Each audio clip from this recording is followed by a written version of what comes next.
भीतर की चमक चाहिए। क्या करे बाहर की चमक का?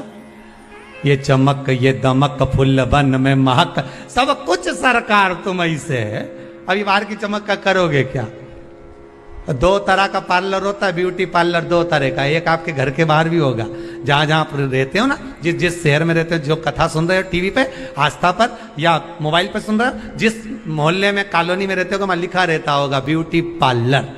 अब उस पार्लर में और एक पार्लर ये भी है शिव पुराण का, बस अंतर इतना है, उस पार्लर में लड़की का श्रृंगार होता है, बाहर का श्रृंगार होता है जिससे पति रीत जाता है, और इस शिव महापुराण के पार्लर में आत्मा का श्रृंगार होता है जिससे महादेव रीत जाता है। पार्लर यह भी है, पार्लर वो भी है, वो बाहर का है, ये भीतर का है, इसमें आत्मा का श्रृंगार होगा। अब आज तुम लोग जब कथा सुन के उठो ना और कहीं जाओ और कोई तुमसे पूछे कहां गई थी, दिखी नहीं, तो कहना पार्लर में बैठी थी। तो क्या बता 90 साल की 80 साल की और पार्लर में बैठी? हाँ, बस अंतर एक ही है उस पार्लर में उस पार्लर में। जो वो बाहर वाला पार्लर होता है ना, तो वो ऐसी ककड़ी धर के बिठा दे एक जैसी पोत के, और यहाँ कुछ नहीं धर के बिठाए। इस पार्लर में जो बैठे हो ना शिव महापुराण के, इसमें कुछ धरने की जरूरत नहीं है। यहाँ तो मन परमात्मा के चरणों में धर दो, बस इतना चाहिए। और भगवान जो श्रृंगार करेगा उसके आगे दुनिया का कोई श्रृंगार नहीं हो सकता, सब ठीक है। परमात्मा के श्रृंगार के आगे कोई श्रृंगार नहीं हो सकता। तेरी रचना इतनी सुंदर तो कितना सुंदर, जरा विचार करिए, कितना सुंदर। रचा है सृष्टि को जिस प्रभु ने, वही ये सृष्टि चला रहे। जो वृक्ष हमने लगाया पहले, जो पेड़ हमने लगाया पहले, उसी का फल अब हम पा रहे हैं। रचा है सृष्टि को जिस प्रभु ने, वही ये सृष्टि चला रहे। रचा है सृष्टि को जिस प्रभु ने, वही ये सृष्टि चला रहे। जो पेड़ हमने लगाया पहले अच्छे कर्म का, उसी का फल अब जो बोया था वो अब आम का पेड़ बड़ा हो गया, तुम बढ़िया तोड़ तोड़ के खाओ, मना नहीं, पर लगाया है। और जिसने बमूल का लगाया तो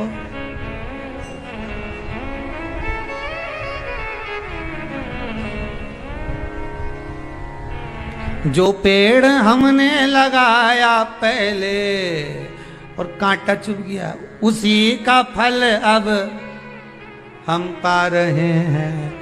रचा है सृष्टि को जिस प्रभु ने, वही ये सृष्टि चला। ये उसी का कितना लेवल मिलाता है, देखो तो सही। लोग कह रहे थे जनसंख्या बढ़ गई, जनसंख्या बढ़ गई। भगवान ने कहा चिंता मत करो, 2 लहर में सब बराबर, काहे का टेंशन लेते हो? और अभी तो तीसरी की तैयारी चल रही है। तुम्हारा क्या विचार है रे? जितने कथा सुन रहे हो टीवी पर, विचार है आएगी? क्यों नहीं आएगी? क्योंकि शंकर जी की कथा लगातार चल रही है, नॉन स्टॉप, तो वो भी रुकी हुई है। भगवान भी इंतजार में बैठा है। तो वो उसके यहाँ का लेवल का मत देखो, वो तो कुछ भी कर सकता है। उसकी तो कंपनियां ऐसी जोरदार है, 2 मिनट में साफ, उसका कोई भरोसा नहीं दादा। वो और चिंता मत करना बिल्कुल भी। अगर कहीं तकलीफ आ भी जाए नहीं तो कह देना तो मुझे जाने नहीं है कहीं। शिव पुराण सुनी है पूरी 1 साल की, एक नहीं छोड़ी। महाराज बापड़ा बाज बाज के थकी गया पर मेरा कान नहीं थकिया। पलंग पे सोच सोच एक नहीं छोड़ी हो। ए यमराज से कहते ना हमारे पल्ले तो पड़ना मत ही बिल्कुल। बगल में रही नहीं बिमला भाई, वो एक दिन की नहीं सुनी। मारी बत्तल की उकेले जा, मारे छोड़ी जा। तो यमराज से भी कहते ना नीट जाऊं जा। कथा सुनी मैंने, कहा जाऊंगे। बगल में रही नहीं बिमला भाई, वो एक दिन की नहीं सुनी। मारी बत्तल की उकेले जा, मारे छोड़ी जा। तो यमराज से भी कहते ना नीट जाऊं जा। कथा सुनी मैंने, कहा जाऊंगे।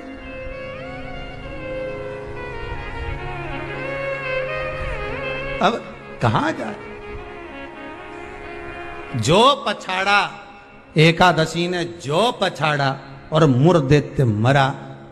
मुर देते तो मर गया, समाप्त तो हो गया।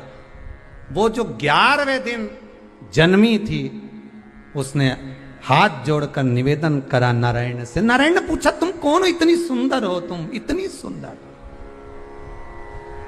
कौन हो तुम, आखिर कौन हो तुम, इतनी सुंदर कौन हो। कहा महाराज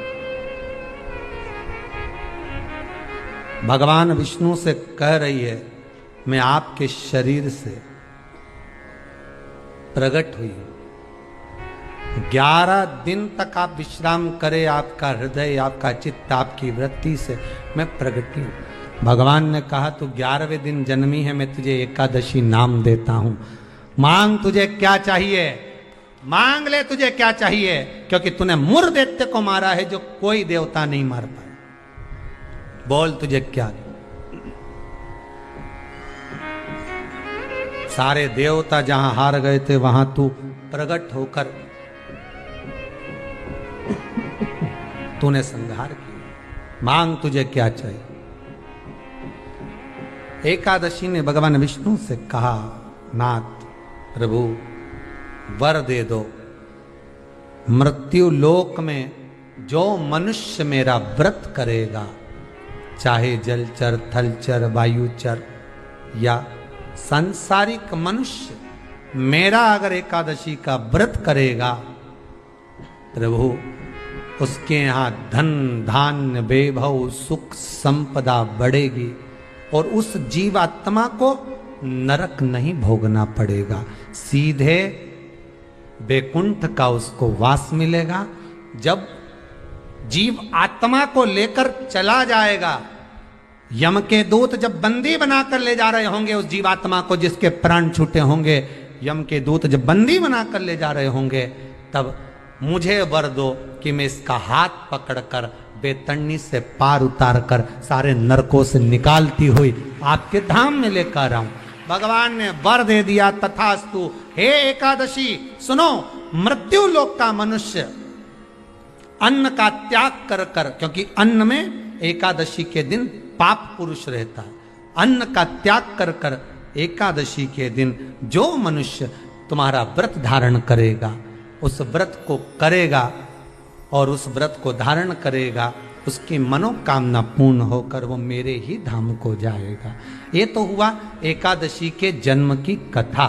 तो अब तुमसे कोई पूछे तो बता देना एकादशी का जन्म कहाँ हुआ था, एकादशी का जन्म किस गुफा में हुआ था, एकादशी का जन्म कौन से महीने में हुआ था, एकादशी का जन्म कौन सी एकादशी को हुआ था। एकादशी का व्रत लोग कहते हैं कि कर लिया, जान लिया, पर एकादशी के जो 18 नियम हैं उन नियम में दूसरा नियम है कि शिव की आराधना हो, कृष्ण की आराधना हो, भगवत स्मरण हो।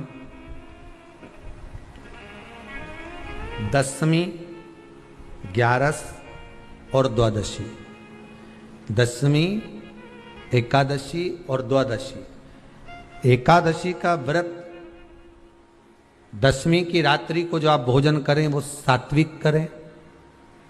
एकादशी के दिन भोजन ना करें, अन्न का भाग ग्रहण ना करें। अन्न का भाग ग्रहण ना करें।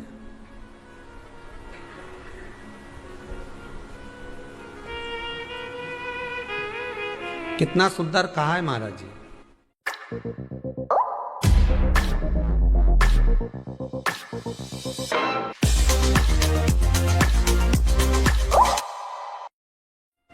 यदि आपके यहां पर गौ माता है, आपके घर में अगर गौ माता विराज रही है,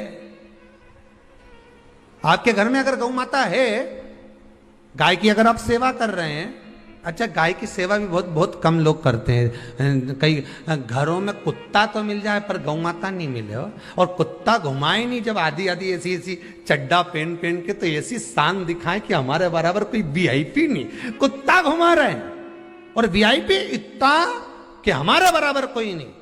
कुत्ता को घुमाओ, मना नहीं करेंगे, पर साथ में गाय का बछड़ा भी लेकर जाओ, एक गौ माता को भी लेकर जाओ। सवेरे सवेरे मॉर्निंग वॉक में गाय तो घुमाओ, जब लोग देखेंगे क्या गजब है साहब।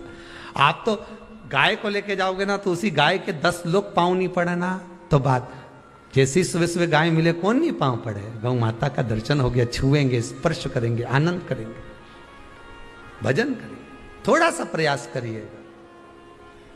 गौशाला में केवल गाय ना रहे, घर घर में गाय होना चाहिए।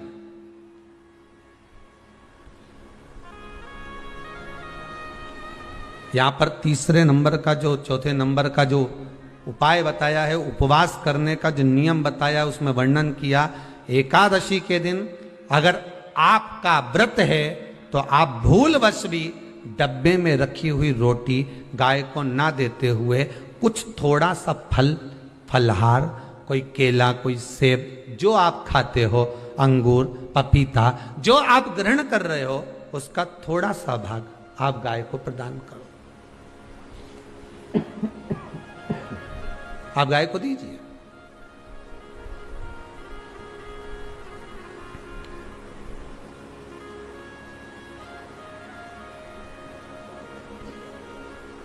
थोड़ा सा भाग आप गौ माता को प्रदान करो, थोड़ा सा।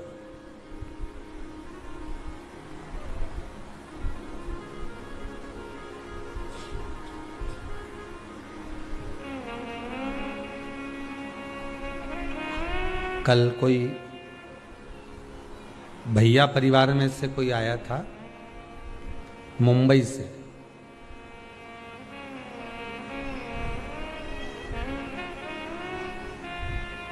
वो लगभग 10 किलो बादाम लाया होगा और 10-1 किलो काजू होगा। और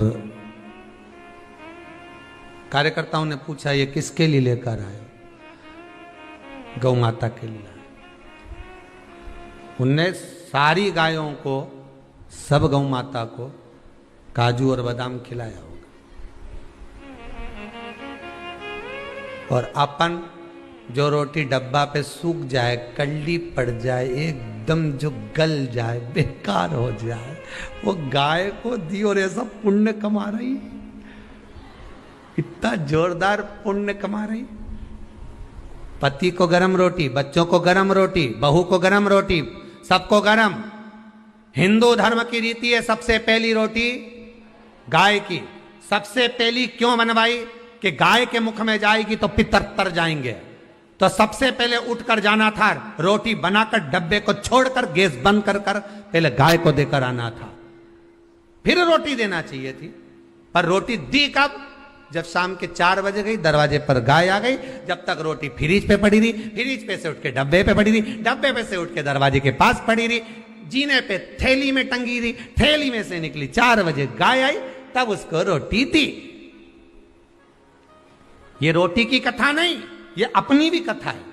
रोटी जब ताजी थी तब दे देते तो तुम्हारा कहीं जाता अरे बोलो तो सही, कुछ बिगड़ता नहीं। रोटी जब गर्म थी, जब ताजी ताजी दे देते तो तुम्हारा कुछ जाता नहीं। पर कब दी? जब वो बेकार हो गई, गल गई, सड़ गई, बेकार हो गई, कड़ली हो गई, तब दी। और ये रोटी अकेले की कथा नहीं, अपनी भी कथा है। बचपन अच्छा था, भगवान को नहीं दिया।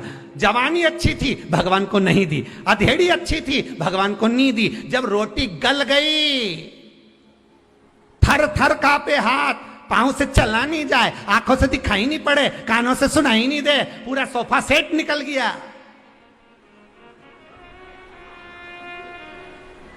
सब गायब। अब कह रही भगवान का भजन करूंगी। भगवान बोले रेंदरी कमला नीचे कहा करेगी भजन।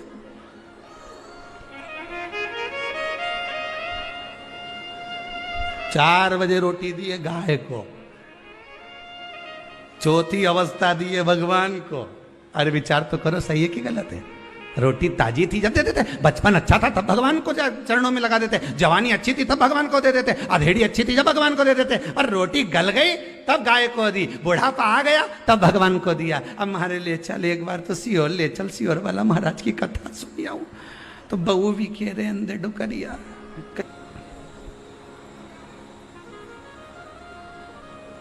घर में पोता हो गया, सोना की सीढ़ी चढ़ा रहे अम्मा के। अम्मा से मंदिर की 4 सीढ़ी चढ़ी नहीं जा रही, सोना की चढ़ा रहे। और सोना की भी बनवाई तो इतनी सी बनवाई और अंगूठा में फंसा रहा है, चढ़ जा। अब चढ़े कैसे? कोई बड़ी सीढ़ी हो सोना की तो चढ़ भी जाए, वो इतनी सी सीढ़ी। और उनमें भी अम्मा बोल रही बेटी को दे देना, बेटी को दे दो, इतनी सी सीढ़ी। अब इनने बहू ने विचार करा, अब घर में 4 बहू 4 बेटियां हैं, सभी तो आई हैं, तो इनने पूरी सीढ़ी का एक एक पाया तोड़। ओ सीढ़ी का सारा पाया तोड़ी ने तो अम्मा से कह दिया ये बड़ी छोरी के दे दे, मंजरी के दे दे, संजरी के दे दे, छोटी के दे दे। और अम्मा ऐसी जोरदार साड़ी का पल्लू मल्लू लई नहीं, ऐसी सीढ़ी का एक एक पाया दे रही है कि जैसे सोने की अंगूठी दे दी। अब दे तो सोना की सीढ़ी चढ़वा।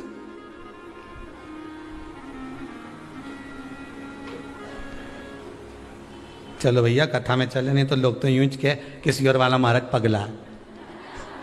कथा से चलो, क्या करोगे? बचपन जवानी अधेड़ी बेकार, बुढ़ापा दिया किस काम का दिया?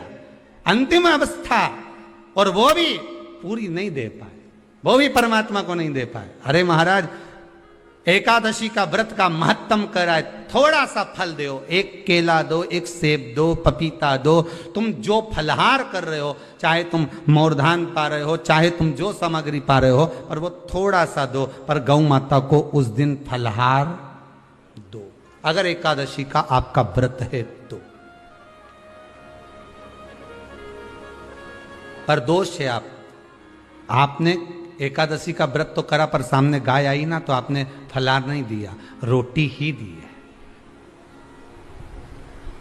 रोटी ही दी है। डब्बे में से निकाल के ले गई, गाय आई है रोटी देना, देव मना नहीं। बाकी के दिन आप आपके बेटे से कह दो रोटी दिया बेटा जा, पर आप अपने हाथों से, आपका व्रत है तो आप फलाहार आप कर रहे हो, तो फलाहार का ही दान गौ माता को दीजिए।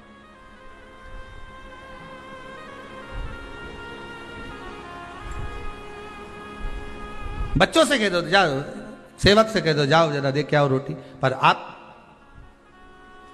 फल का दान दीजिए। महाराज 5वां वर्णन किया चतुर्थ भाव में, बन सके जितना एकादशी के दिन भगवान का ओम नमो भगवते वासुदेवाय का जाप करें, या अपने गुरु मंत्र का स्मरण करें, या जो मंत्र आपके हृदय में समाहित हो, श्री शिवाय नमस्तुभ्यम, ओम नमः शिवाय, राम कृष्ण शिव, जो मन पड़े उसका भजन करें, पर दिल से करें। जितनी देर करते बने उतना देर करो। माला पकड़ने की भी जरूरत नहीं कि माला पकड़ के बैठता हूं तो घट की जिब्या से जप लो, नहीं जी जी वही उतना में ही पूरा हो जाए, वही बहुत है।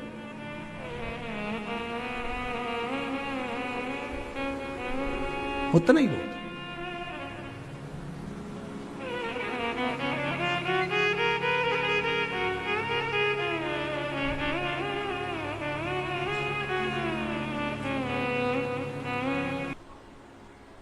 पांचवा नियम कहा, जिस दिन आपका व्रत रहे किसी निंदक से बात ना करें।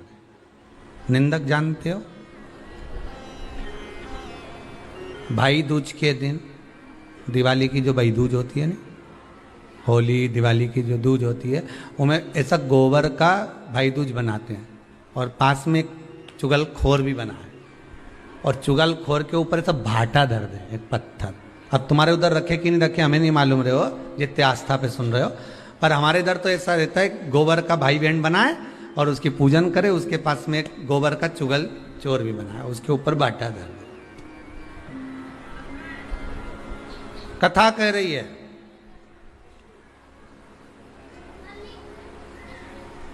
कथा वर्णन कर रही है, निंदक से बात ना करें। मान लो किसी ने आकर आपको निंदा कर भी दी तो तुरंत सूर्य नारायण भगवान का दर्शन करें और 3 बार उनका दर्शन कर कर नेत्र बंद करें, तब जाकर वो निंदा जो अंदर गई है अंदर पवित्रता प्रदान करेगी, तब जाकर एकादशी का व्रत लगेगा। पहले तो प्रयास करो, अगर जो निंदा करने आता है ना तो उसको उस दिन एकादशी वाले दिन दरवाजे पे लिख दो कि चुगल चोट्टा उन अंदर नहीं आए। तुम तो लिख दो, तो इतना लिखने में तुम दरवाजे पे वैसे भी तो लिखते हो, कुत्ता से सावधान, अंदर कुत्ता है। अब जब तुम इतनी बड़ी बात लिख रहे हो कि अंदर कुत्ता है, तो अंदर जाने वाले को पहले समझना पड़ेगा कि अंदर कितना कुत्ता है। पहले तुमने तो लिख दिया कि अंदर कुत्ता है, तो समझना तो पड़ेगा नहीं कि अंदर है कितना। तो तुम दरवाजे पे लिख दो कि निंदा करने वाला चुगल चोट्टा, आज एकादशी का दिन है, हमारी मम्मी का एकादशी का व्रत है, एक इतना बड़ा कंप्यूटर से निकालो, एकादशी के दिन सेलो टेप लगा के चिपका दो, चुगल चोट्टा उन अंदर नहीं आए, आज हमारा एकादशी का व्रत है। कुछ बिगड़ेगा क्या?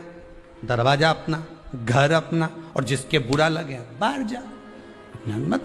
पर निंदक का अगर मुख देखो तो सूर्य का दर्शन एकादशी के अंतर्गत वर्णन किया, व्रत के नियम 18, उसमें से एक नियम।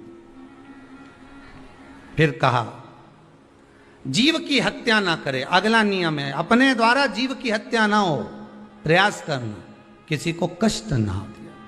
18 नियम में से एक नियम और, प्रयास करिएगा एकादशी जब भी करें तो द्वादशी से जुड़ी हुई करें, 10वीं से जुड़ी हुई एकादशी कम करें। जो वैष्णवों की एकादशी कौन सी होती है? जो एकादशी द्वादशी से जुड़ी हो, 10वीं से नहीं। 10वीं से जुड़ी हुई एकादशी व्रत कहलाती है और द्वादशी से जुड़ी हुई एकादशी पुण्य फल प्रदान कर कर वैष्णवों को भगवान के चरण में छोड़ आती है। इसलिए एकादशी द्वादशी से जुड़ी हुई होना चाहिए।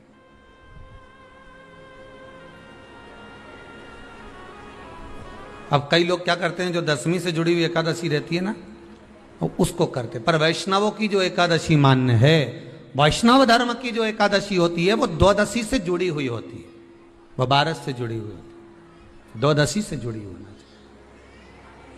महाराज। तो वो वैष्णव जो एकादशी होती है, वैष्णवों की एकादशी होती है, वो द्वादशी से जुड़ी हुई पूर्णता का सुख देने वाली होती है। हमें घटने के साथ नहीं चलना, ध्यान दीजिएगा, हमें किसके साथ चलना है? बढ़ने के साथ, क्योंकि हमको आगे बढ़ना है कि पीछे आना है। वैष्णव आगे बढ़ता है, वैष्णव का धर्म है कि अग्रण्य भाव में चले, इसलिए वैष्णवों की जो एकादशी होती है वो आगे की ओर जाती है, अग्रण्य भाव में बढ़ने वाली, द्वादशी की ओर प्रवेश करने वाली, अर्थात हमारे कदम उन्नति की ओर बढ़े, हमारे कदम आगे वैभव की ओर बढ़े, संपदा की ओर बढ़े और भगवान के चरणारविंद की ओर बढ़े, ना कि पीछे की ओर हटे। हम 10वीं के साथ मिली हुई एकादशी ना करें, हम द्वादशी के साथ मिली हुई एकादशी।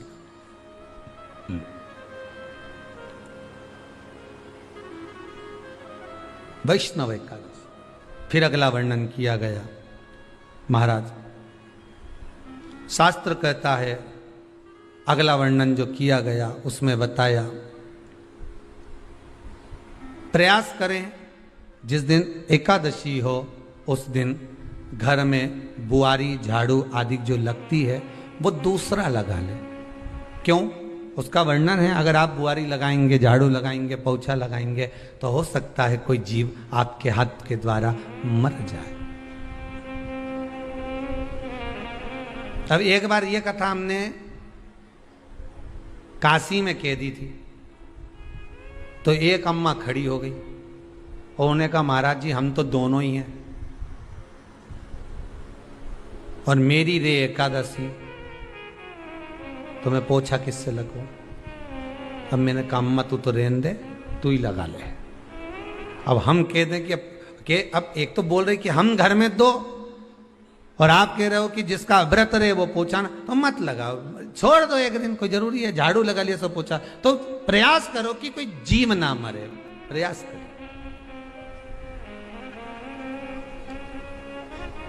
किसी जीव की हत्या ना हो। जैसे चतुर्थी का व्रत करने वाली जो माताएं होती हैं, जो चतुर्थी का व्रत करती हैं, आज भी चतुर्थी मान्य हो रही होगी, तो चतुर्थी का जो व्रत करने वाली होती हैं, जो चतुर्थी का पूजन करने वाली होती हैं, उनके भीतर का एक भाव होता है कि जैसे ही शाम का समय आए चंद्रदेव का पूजन करें, चंद्र जब प्रकट हो जाए, कलश भर लिया, उसके नीचे आखा दाना रख दिया, चावल गेहूं जो भी आप रखते हो पूजन के लिए, ऊपर पात्र आदि रख दिया जलाशय, फिर अपन ने घी का दिया लगाकर पूजन भी कर ली। तो जो चतुर्थी का पूजन करने वाली होती हैं, जो चतुर्थी का नियम व्रत धारण करने वाली होती हैं, बड़ी बड़ी चतुर्थियां करती हैं या उसका नियम धारण करती हैं, तो चतुर्थी का जो पूजन करती है वो किस चीज के लिए होता है? केवल संतान, पुत्र, परिवार, हमारा कुटुंब, हम जिस कुल में हैं, हमारा कुल वैभव की ओर बढ़े, संपदा की ओर बढ़े और उसकी आयु बढ़े, उसकी आयु बढ़े, वैभव बढ़े। दीजिएगा महाराज, चतुर्थी की पूजन में जो आप आखा दाना रखते हो, गेहूं वगैरह कुछ भी जो भी रखते हो, उसकी बड़ी महत्वता होती है महाराज।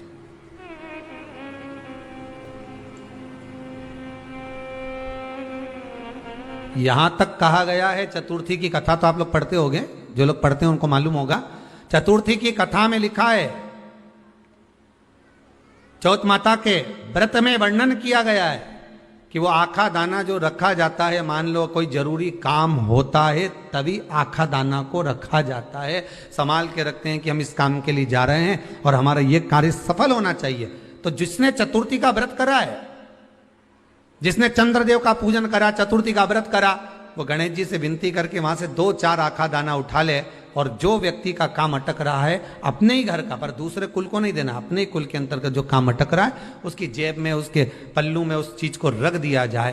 तो चतुर्थी जो अगली आती है, जैसे आप महीने की करते हो तो महीने की, और आप जैसे करते हो कि 4 अलग बड़ी बड़ी चतुर्थी करते हो तो उसके अनुसार आपका कार्य सिद्ध होता ही है। उस आखे दाने का इतना महत्व होता है क्योंकि चतुर्थी का व्रत करने वाली माता जब व्रत करती है तो स्वयं चतुर्थी की कथा में लिखा हुआ है कि पार्वती जी गणेश जी से चतुर्थी की कथा बचवाती। चतुर्थी की कथा बाची किसने थी? स्वयं गणेश जी महाराज ने। और सुनी किसने थी? माता पार्वती। बाचने वाले गणेश जी थे, सुनने वाली माता पार्वती थी।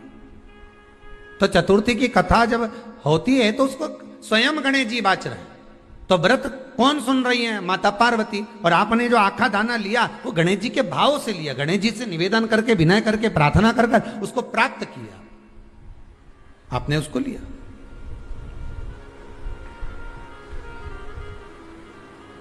फल प्रदान कर देता है, कार्य की सिद्धता देता है। और एक और चीज ध्यान रखिएगा, जिसको पथरी की बीमारी हो या किडनी लीवर में कोई तकलीफ उत्पन्न हो जाती है, डायलिसिस चल रहा हो या डॉक्टर बोल रहे हो कि चेंज करना पड़ेगा, तो उसके पहले कोई सी भी 4 चतुर्थी, कोई सी भी 4 चतुर्थी, सफेद दुर्वा, जब गणेश शिव महापुराण की कथा बाची थी पिछले वर्ष की, शायद हमारे चैनल पर डली होगी, आप जब जाएंगे तो उसमें प्राप्त होगा। तो सफेद दुर्वा, और दुर्वा का भी वर्णन करा था कि दुर्वा कहां से उत्पन्न हुई थी, दुबा का भी व्याख्यान वर्णन करा था कि दुबा का महत्व क्या है। इसको अमृत क्यों कहते हैं उसका भी वर्णन करा गया था कि सारे पेड़ पौधों को काट कर पटक दो वो सूख जाते हैं, पर दुर्वा को भले काट लिया 1 साल बाद वापिस ले जाकर डाल दो और पानी के अंदर दुर्वा हरी हो जाती है, अमृत कहते हैं उसको। तो उसमें सफेद दुर्वा, जिसका किडनी लीवर का प्रॉब्लम होता हो उसको सफेद दुर्वा बालचंद्र का स्मरण कर कर 7 बार घुमाकर वो सफेद दुर्वा सुबह के समय खाली पेट थोड़ी सी दुर्वा का भाग दांतों से चबा चबा कर उसको निगल लेना चाहिए। पथरी होती है तो 15 से 20 दिन में वो बाहर निकल जाती है, किस मार्ग से निकले, यूरिन आदि के माध्यम से वो बाहर हो जाती है। और अगर किडनी लीवर की प्रॉब्लम होती है, डायलिसिस चल रहा होता है, तो उसमें भी आपको सुख की प्राप्ति होती है। हफ्ते में अगर 2 डायलिसिस हो रहे हैं तो हो सकता है बाबा चाहेगा विश्वनाथ तो 1 कर देगा, धीरे धीरे उसको फिर 4 चतुर्थी कर लीजिए।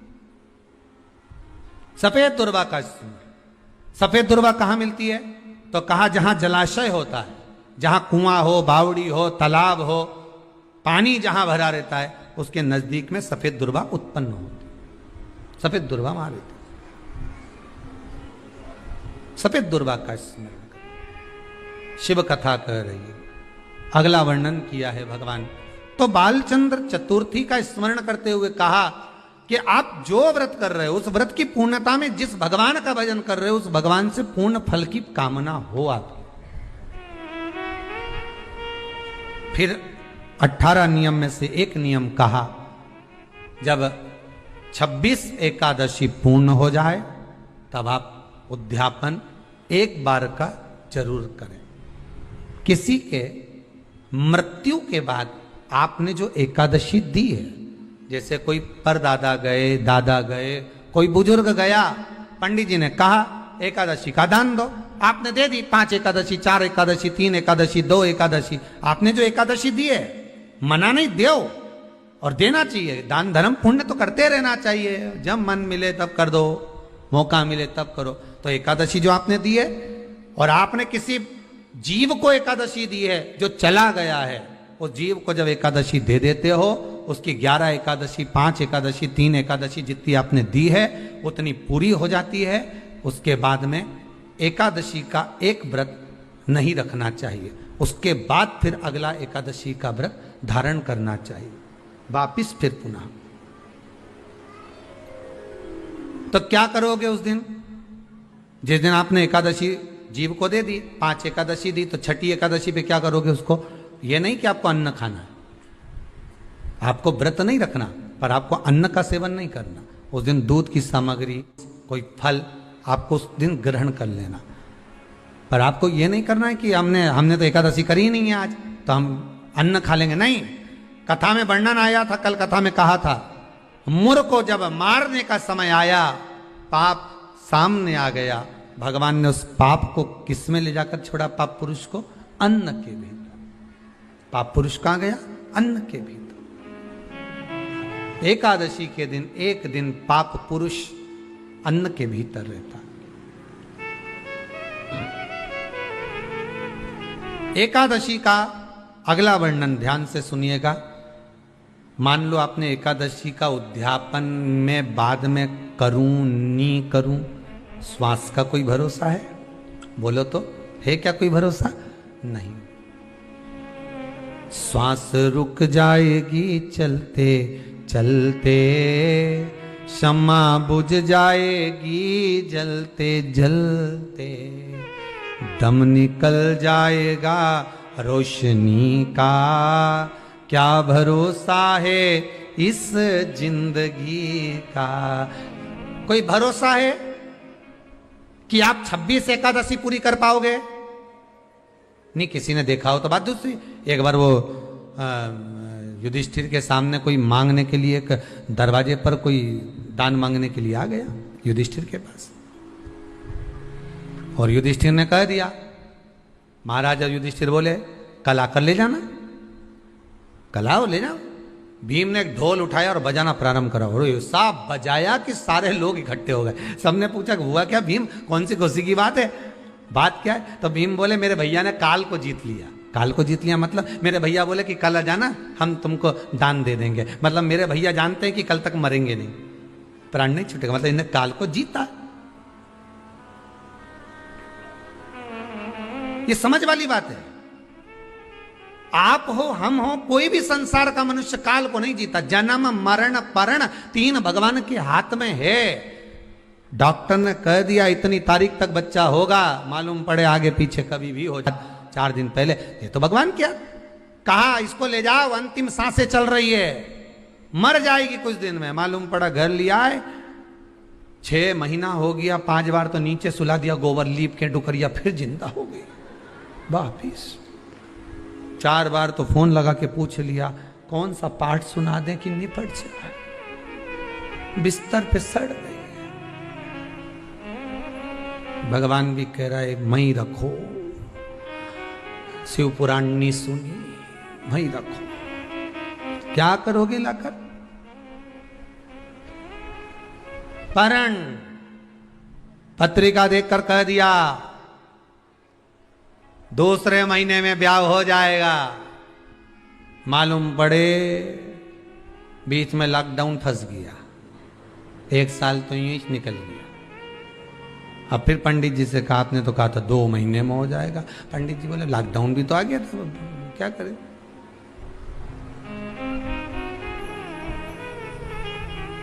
तो लॉकडाउन से क्या फर्क पड़े महाराज जी, शादी तो पक्की हो जाना थी। पंडित जी बोले जो इसके लिए बना था हो सकता है उसको कोरोना हो गया होगा, तो भगवान भी दूसरा ढूंढ रहा है, टाइम लगेगा, अभी समय लगेगा। कोई कितना ही कह दे कि इतने समय तक विवाह हो जाएगा, शादी हो जाएगी, पर जब तक उसने बंधन नहीं लिखा तब तक बंधना मुश्किल है। जन्म मरण परण 3 शिव के हाथ है, मेरे भगवान के हाथ में। 3 भगवान के पास में है, 3 वो भगवान के पास रहेगा। कोई कितना ही कह दे, ना आपका ना हमारा, क्या भरोसा है इस जिंदगी का, क्या भरोसा है, आज है कल नहीं, क्या भरोसा। तो फिर मान लो हमने 7 एकादशी का व्रत कर लिया और उद्यापन नहीं कर पाए, 26 का इंतजार कर रहे थे और उससे पहले निपट गए, तो फिर उद्यापन ऊपर करोगे? अरे बोलो तो सही, उद्यापन कहां करोगे? सारे व्रतों में केवल एक व्रत ऐसा होता है एकादशी का, जिसका उद्यापन पहली एकादशी पर भी कर सकते हो। सारे उद्यापन में केवल एक उद्यापन ऐसा होता है, सारे व्रतों में एक व्रत का उद्यापन ऐसा होता है, वो है एकादशी का। ये जरूरी नहीं कि 26 पूरी होगी तभी तुम करोगे, या तो पहली में ही कर लो या फिर 26 पूरी हो तब कर। पर उद्यापन अगर तुमको ऐसा लगे कि हाँ मैं अभी तो जीऊंगी हो, अभी तुम्हारा बाल भी धोला नहीं हुआ, तुमको ऐसा लगे तो अभी तो मैं तो बढ़िया,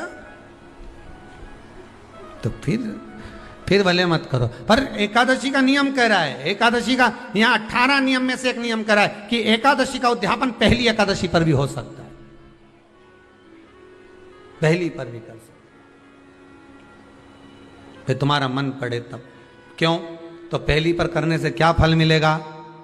तो एकादशी की नियमावली कहती है, अगर मान लो आपने पहली एकादशी पर भी उद्यापन कर लिया, इसके बाद में जितनी एकादशी करोगे वो सारी तुम्हारे खाते में जुड़ती जाएगी। मतलब बैंक में खाता खोल लो, ठीक है, खाता खोल लिया, अब जितना कमाता जाओगा उसमें डालते जाओ। जैसे एक बार उद्यापन पहले में भी हो गया तो बाकी का पुण्य तुम्हारे खाते में आ जाएगा,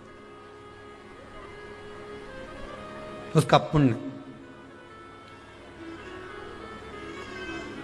एकादशी का उद्यापन बड़े महीने में माघ शुक्ल एकादशी के दिन, माघ का महीना हो, शुक्ल पक्ष की, जम के बोलिए, एकादशी हो, प्रयास करना कि आप उद्यापन करें, भले 5, 10, 11, 12 जितनी एकादशी हो जाए, 26 हो जाए तो ज़्यादा अच्छी है, नहीं तो आप करें तो माघ महीने की शुक्ल पक्ष की एकादशी के दिन आप उद्यापन करें, प्रयासरत करें,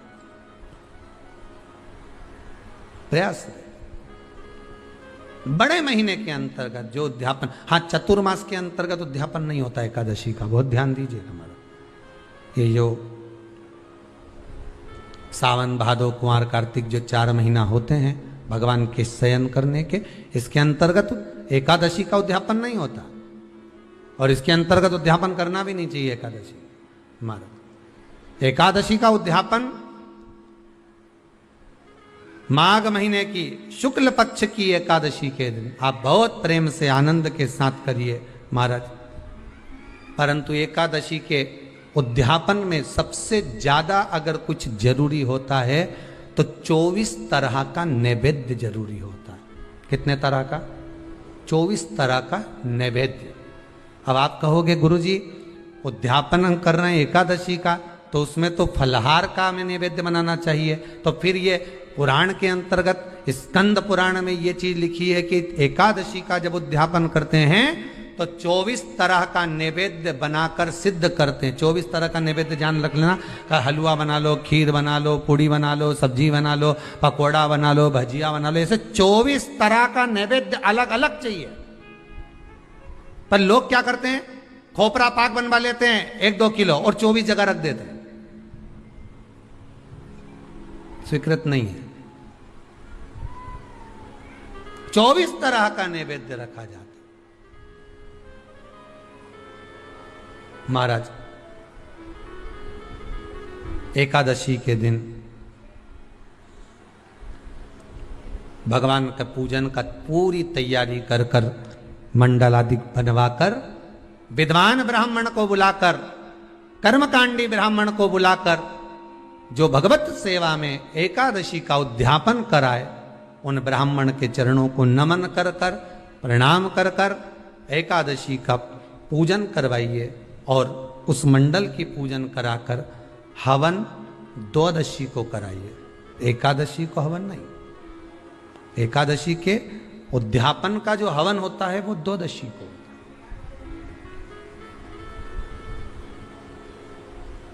एकादशी का उद्यापन द्वादशी का बड़े प्रेम से आप खूब आनंद से हवन पूजन कराओ। पूजन कराने के बाद, हवन कराने के बाद 26 जोड़े ब्राह्मण ब्राह्मणी के बुलाकर भोजन कराकर उनको भाव से जो आप समर्पित कर सकते हो, जितनी आपकी सामर्थ्यता हो, उस सामर्थ्यता के अनुसार आप दान धर्म पुण्य करो, आप उन्हें प्रदान करो।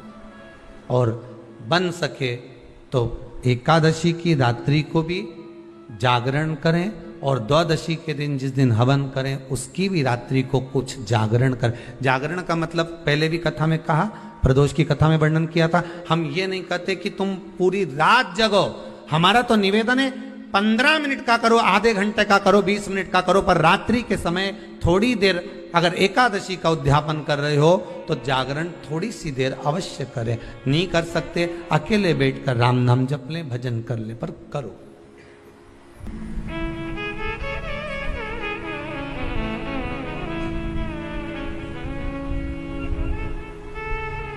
भगवान का भजन करो, किसी भी रूप में करो। देश है मंगल मंगलकारी, अवधूत रूप निराला हो,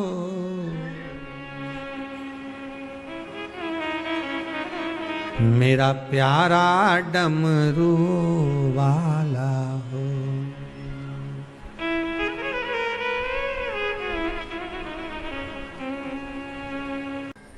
26 ब्राह्मणी को जोड़े से भोजन कराकर कुछ भेंट देकर विदा करें।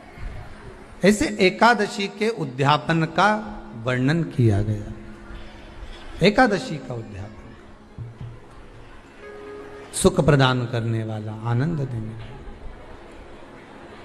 भगवत रस तत्व को संजोने वाला। महाराज शिव महापुराण की कथा में वर्णन आता है कि माता पार्वती जितने व्रतों को धारण करती हैं, माता जितने व्रतों को भगवान शिव के लिए जितने व्रत करती हैं, माँ सारे व्रत भगवान शंकर स्वीकार करते हैं।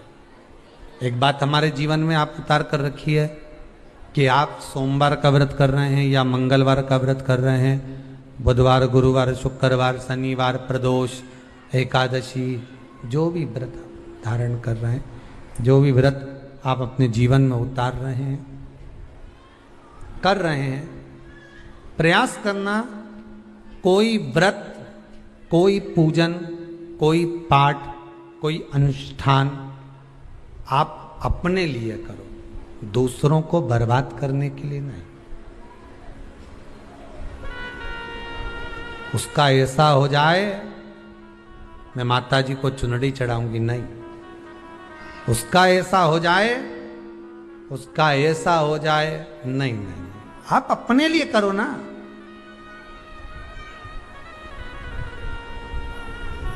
सर्वे भवन्तु सुखी। अगर आप व्रत कर भी रहे हो तो किसी के बुरा करने के लिए नहीं। अगर किसी के यहां जाकर आप पूछ भी रहे हो कि महाराज हमारे कहीं चले गए और कहा कि हम दुखी हैं, और कोई कह दे कि तुम तुम्हारे पड़ोसी से दुखी हो या तुम्हारे उनसे, तो उनके लिए हमें कुछ बुरा नहीं करना। आप अपना अच्छा करवाते जाओ कि देना हो तो दीजिए जन्म जन्म का साथ, मेरे सिर पे रख दो भोले अपने ये दोनों, और देना हो तो दीजिए जन्म।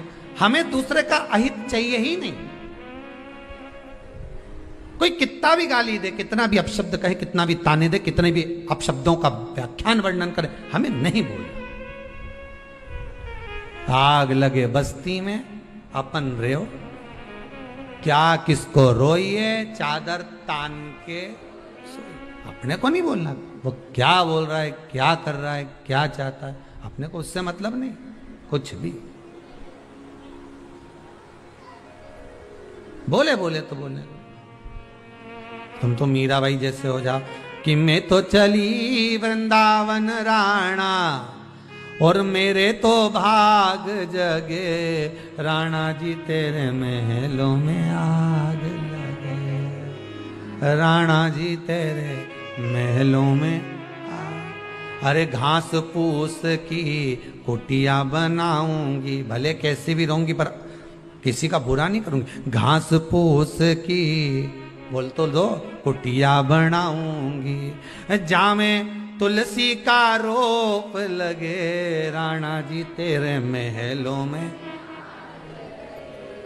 मैं तो चली वृंदावन राणा और मेरे तो भाग जगे। वो कितने हमें नहीं चाहिए, मतलब ही नहीं हमें किसी के महल और अटारी से। उनकी बिल्डिंग 4 मंजिल की बन गई, बन जाए तो उनके यहाँ 4 व्हीलर गाड़ी आ गई, आ जाए तो बस वो हाईवे पे चल रहे हैं, हम दचके वाली पे भक्ति के बल पर चल रहे हैं। जब मेरा भगवान देगा तो छप्पर फाड़ कर देगा, ऐसा देगा कि शिव महापुराण की कथा भी करवा देगा, यह पक्का है। बस उस पे विश्वास रखो, भरोसा रखो, उससे निवेदन करो कि कृपा कर देना, जीते जी शिव जी तुम्हारी कथा करवाना, जीते जी करवाना। मरने के बाद की कोई गारंटी नहीं दादा, मरने के बाद तो लोग अपने को तो शमशान छोड़ आते, बाद में नुक्ति और सेव खाते। हाँ, हमें उससे मतलब नहीं, हमें तो जीते जी करा, बस मरने के बाद की कोई बात।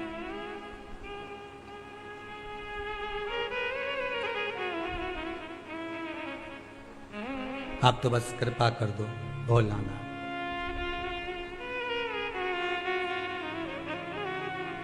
तेरे दरबार की बाबा निराली शान देखी है।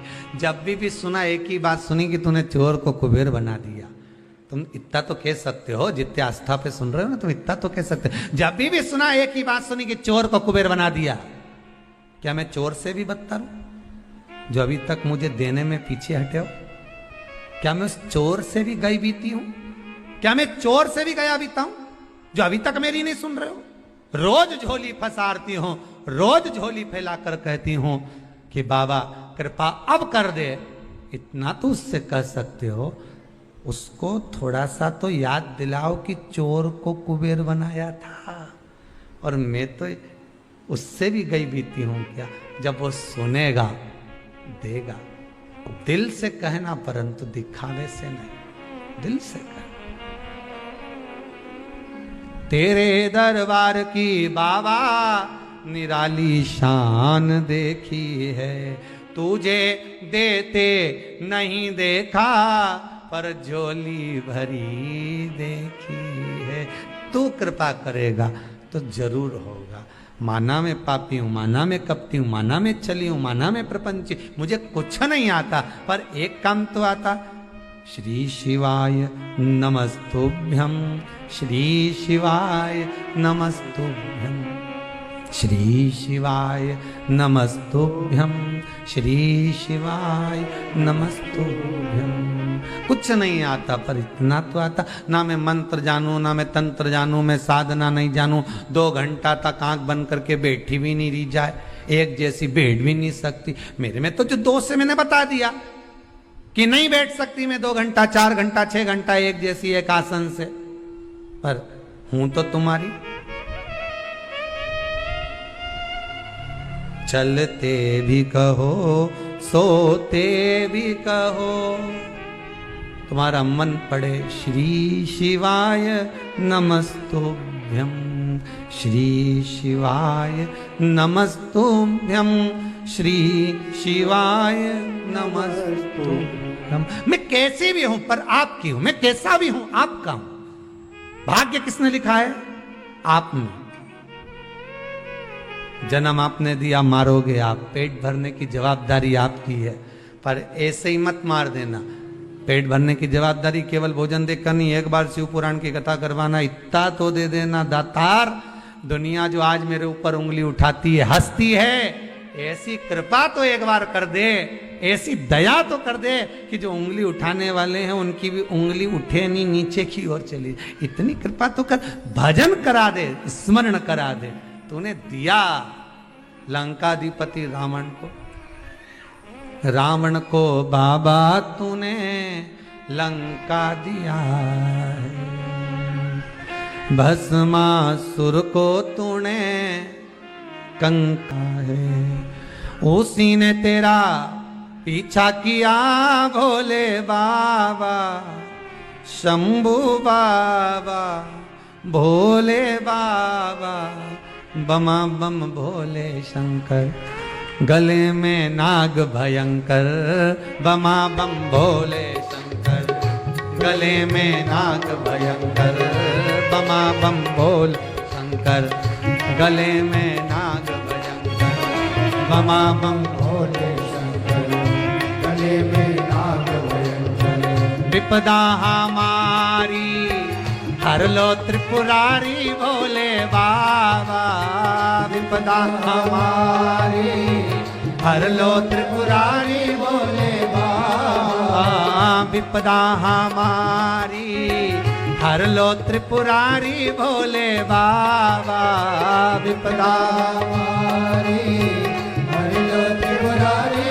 भोले बाबा, बमा बम भोले शंकर, गले में नाग भयंकर, बमा बम भोले शंकर, गले में नाग भयंकर, बमा बम भोले शंकर, गले में नाग भयंकर, बमा बम भोले शंकर, गले में नाग भयंकर। रावण को बाबा तूने लंका दिया है, रावण को बाबा तूने लंका दिया है, भस्मासुर को तूने कंकण दिया है, भस्मासुर को तूने कंकण दिया है। उसी ने तेरा पीछा किया रे भोले बाबा, उसी ने तेरा पीछा किया ओ भोले बाबा,